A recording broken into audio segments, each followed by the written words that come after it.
Snapchat has lost its novelty. There, I said it. I used to use Snapchat everywhere. But just like Facebook, it's slowly fading away from my life.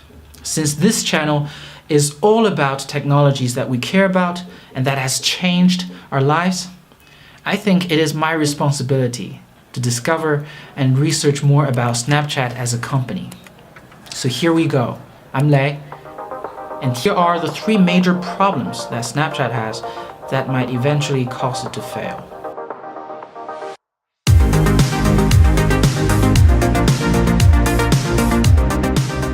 First and foremost, the elephant in the room is Instagram.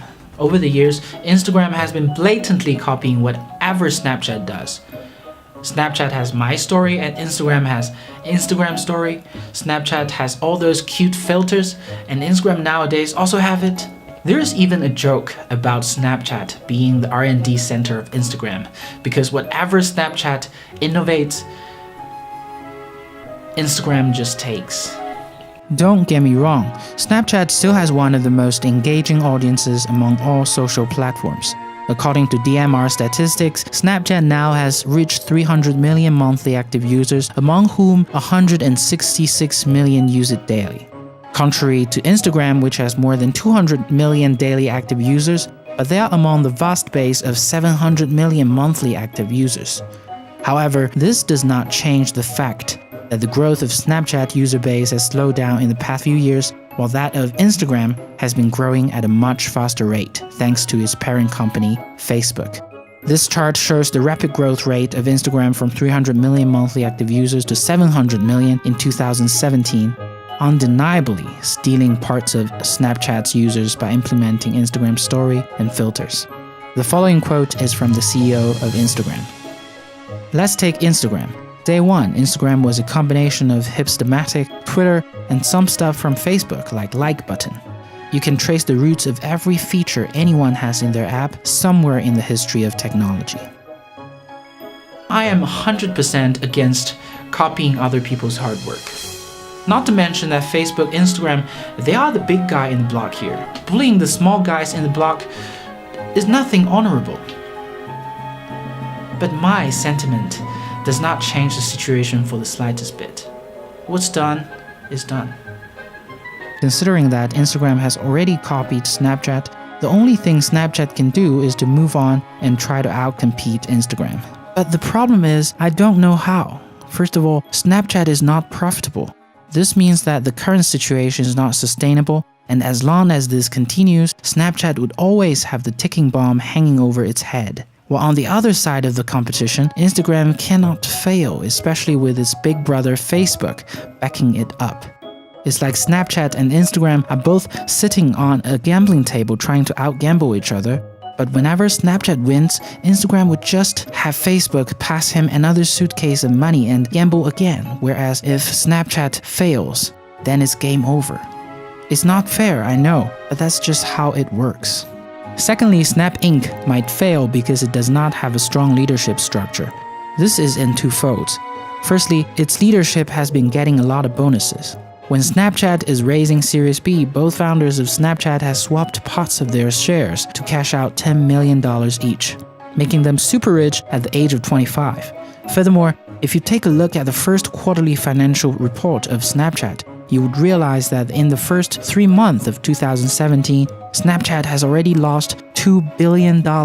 Most of the money lost are through employee benefits. And lo and behold, Evan Spiegel, the founder of Snapchat, has gotten an $800 million bonus for bringing the company to IPO, the initial public offering.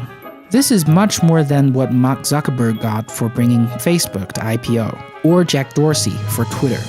It is not to say that Avon does not deserve that $800 million compensation. However, I think it comes to show that the leaders in Snapchat put their self-interest over the company's interest. Again, there's nothing wrong about it.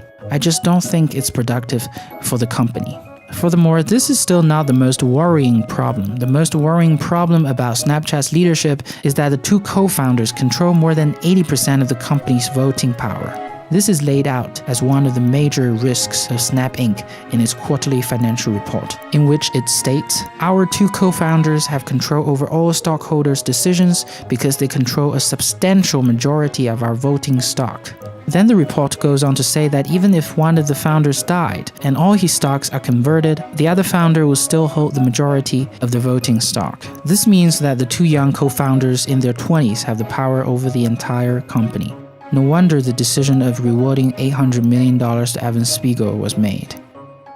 The last major problem with Snapchat is its morale. The company's morale has been its all-time low ever since its IPO. Due to the stock structure, Snap employees and investors would be able to sell their stock after the 31st July, exactly 150 days after the initial public offering. The 150 days are the lockup period to prevent people from dumping their stocks. Many employees would choose to sell the stock to compensate for their 4 years of hard work. However, anticipating the advent of the date has caused the stock of Snap to reach its all-time low of $14.89. For your reference here, this is already $2 less than its IPO price, which is $17. When the 150 days lockup period ended for Twitter, it saw an 18% dip in its stock price. This means a lot of turmoil and changes are coming for Snapchat. Overall, I have to admit, the competition between Snapchat and Instagram is not fair. But bear in mind, none of the competitions in the real world are fair. So the bottom line is, social media hype come and go. And this time, the hype for Snapchat is gone. The only thing those two founders can do is to try harder.